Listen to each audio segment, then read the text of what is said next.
For as long as I can remember, running has always been a big part of my life. Whether it was as a child running across the beach, chasing the seagulls, or as a high school student running on the track and cross-country teams. 2 years ago, I was fortunate enough to meet a dynamic running specialist and work with her. Working with her, I've been able to go through the drills and understand some of the science behind running. Learning this has helped me apply the concepts I was learning in my physics class to my real life and add new meaning to it. When someone gives you the definitions of something, you might not be able to actually understand them until you can apply them to your real life. When you see a start of a long-distance running event, you might see their first worst move when they run. With this, runners are so focused on moving as fast as they can that they're running forward and down instead of forward and up. With this, you're able to prevent it by going into a skip with running. This might seem kind of weird to think about because in a race you won't see people skipping, but the idea behind it is to, with a skip, to be able to go back into the forward and up motion to avoid this mistake. This isn't a traditional way of running, and even for me, someone who's used to doing this kind of drill, it would seem very weird if I was driving down the road and just saw someone skipping into a run. This is, see how I'm able to go into a skip and then move into a run.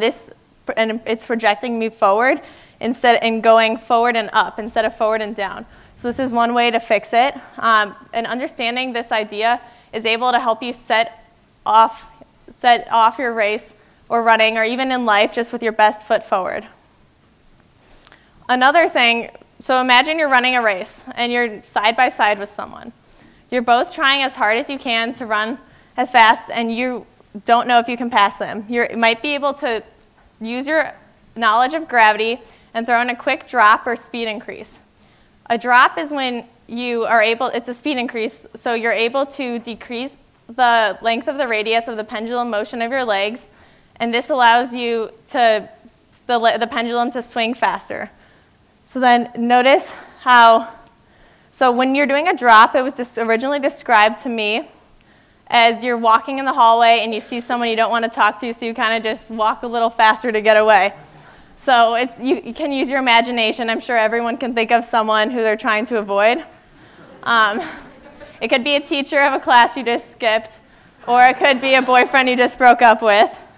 But yeah, so you're able to decrease the length of the radius, so it's using relatively little effort on your part, but because you understand the physics behind it, you're able to use it in a race, and it can help you pass the person at the finish line. So I think of drops, when I apply it to my actual life, I think of it like a project you procrastinated on. So it's getting close to the deadline and you're trying to finish strong and get everything done. So if you're running in a race and you might have been going slow for the first part, but you might be able to salvage that race and pick it up by throwing in some drops and being able to pass the person in front of you. And like with the project, you want to finish strong and get everything done by the time limit, even if you hadn't been working on it the whole time. So imagine you're running a race and you get to a giant hill. That's the last thing anyone wants to see when they're tired and their legs are tired and their lungs are burning. So you get to this massive hill and the last thing you want to do is run up it. So one way to run up this hill to help you get through it faster, because you just want to be done with the pain, is to pump your arms. So by pumping your arms, you're able to lengthen your stride and cover more distance and get up the hill faster. Then also with running downhill, it might seem like it's a lot easier, but if it's a pretty steep hill, it can be a challenge to run down too. So when you're running downhill, you want to run perpendicular to the hill. So a lot of people, when they're running down a really steep hill, they'll lean back to try and slow themselves down to keep them from falling on their face. But when you're running down hills, you need to be running perpendicular to let gravity help accelerate you and let you move. So when you're doing this, you kind of need to trust yourself and let yourself just go down the hill. So this lesson I've been able to apply to my actual life because I'm the type of person that gets really stressed out by things and will stay up all night trying to finish a project and perfect it. So I've used understanding how to run downhills just to let everything go and trust in myself and get past it. So this is a video just showing, so I'm running, And then when you pump your arms, see how my stride is able to really lengthen just by doing something so simple.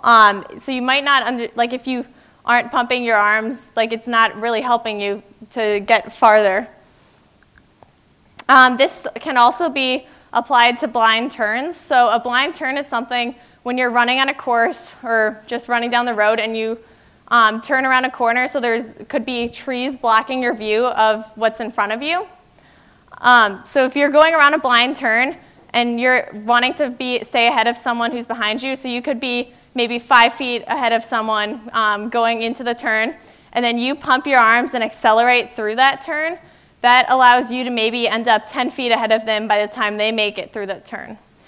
And so this is really important because it shows like they might not be able to catch up to you in a race because they think you're going so much faster, but really all you did was pump your arms for a few seconds and help you get farther ahead.